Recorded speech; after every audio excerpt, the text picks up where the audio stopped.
First, it's been my real privilege and honor to welcome the Secretary of State back to Crawford. He and Dick Armitage came, and we spent yesterday evening and this morning talking about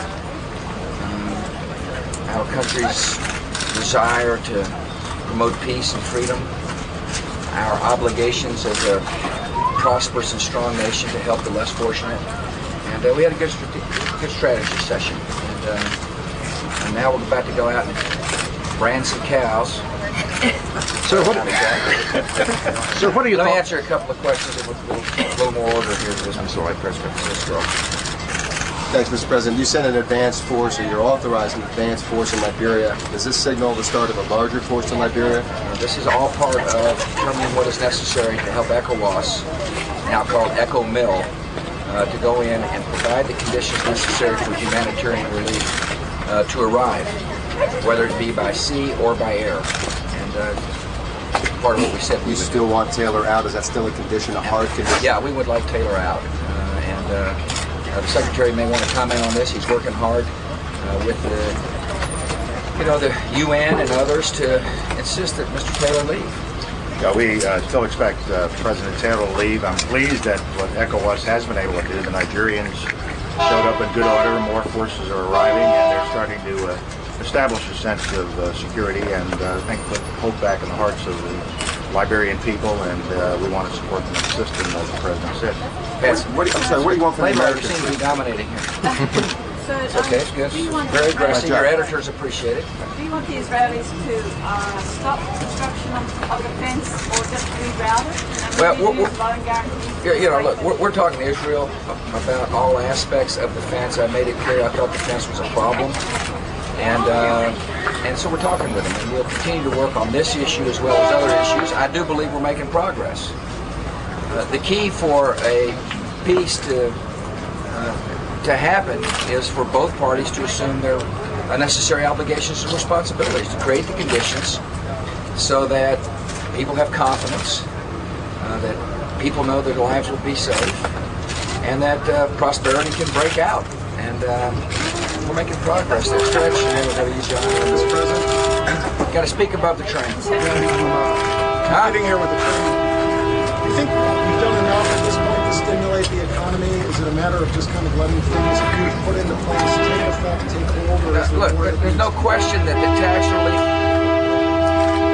First, we got to have better rail transportation. The tax cuts will help a lot. And the second round of tax relief is now ending up in the pockets of our fellow citizens. The child tax credit checks are now being mailed, and that's going to help. But there needs to be more. And there needs to be an energy plan.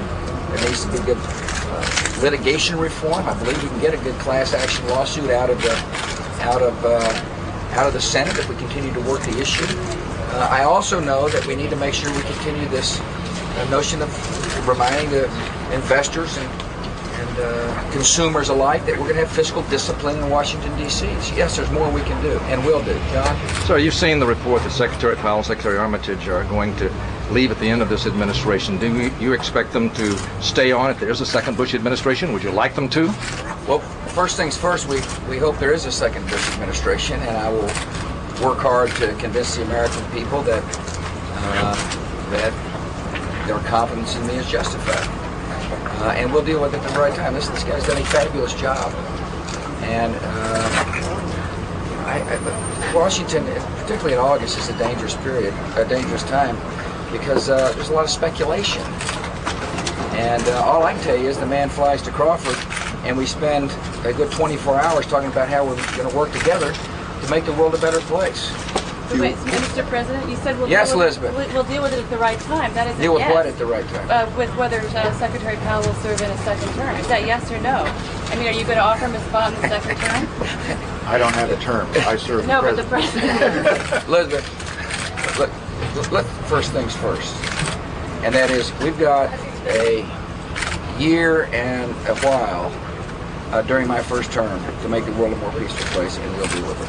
Washington loves speculation. Clearly, you love speculation. You love it. You love to speculate about. Let me finish, please.